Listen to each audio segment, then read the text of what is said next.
Good afternoon, class.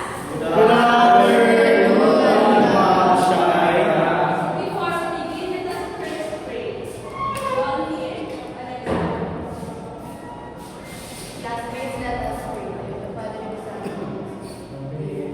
Amen. So before you take your seats, kindly pick up some piece of papers under your chair and align your chair properly.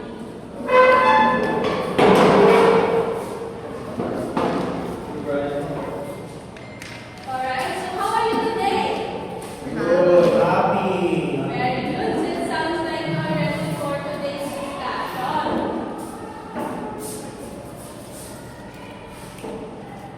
But before that, let's have first our classroom rules. So these are our classroom rules.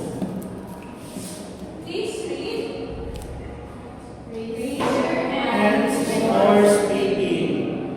Understand and follow instructions. Listen attentively at all times. Ensure cleanliness of the classroom. Sit properly. Okay, so we should follow our classroom rules, okay? Is that clear? Yes. Okay, so let's start with our activity. So it is called Emotion World Cloud Sharing. So this is the direction. So I need you to pick a text that you recently read online, like for example, online articles, news, or stories. And then you are going to write down 3 to 5 words that describe how the text made you feel, and share your words with a partner and explain why you felt that way. So lastly, as a class, volunteers to share your answer, okay? Yes. So I'll give you 2 minutes to prepare. Alright, so volunteers kindly come to the front and share your answer. Yes. Very good. So give her 2 claps. Ayan, so today, I can see that you are able to share different words and emotions from our activity. So now, from the words and emotions we shared, we are able now to understand how this word used in a text and how they help us understand the deeper meaning of a text. So, but before that, let's have first our learning objectives. So, please read.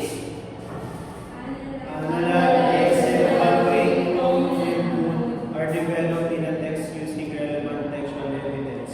Appreciate and reflect on the impact of tone and mood in shaping meaning and in the response.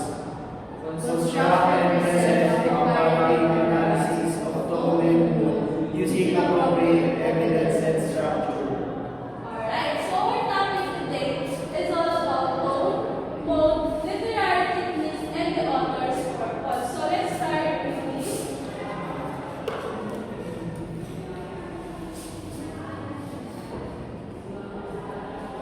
So there are 2 important elements in understanding the text. So the first one is tone. So please read. First, The author's attitude subject revealed through word use as and writing writing style. style. So for the tone, it refers to the author's attitudes towards the topic. So it shows how the writer feels about what he or she is writing. So it can be Happy. very good. It can be also Sad. and Very. alright. So the second one is mode. So please read.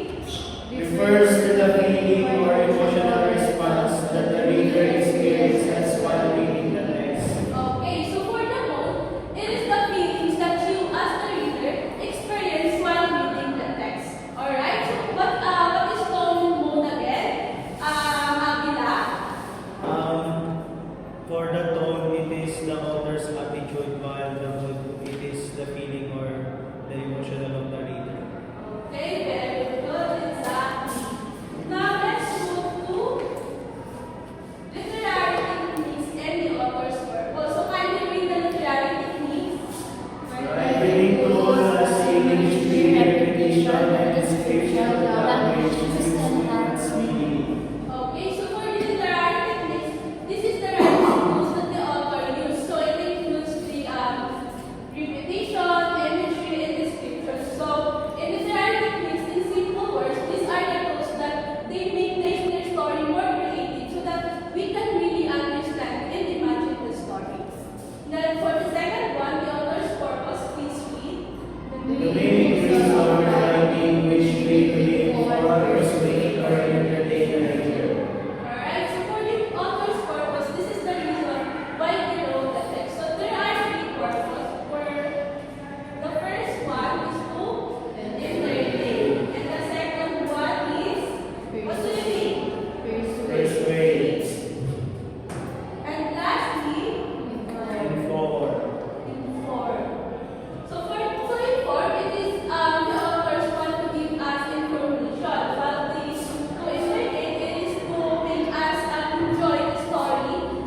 Yes.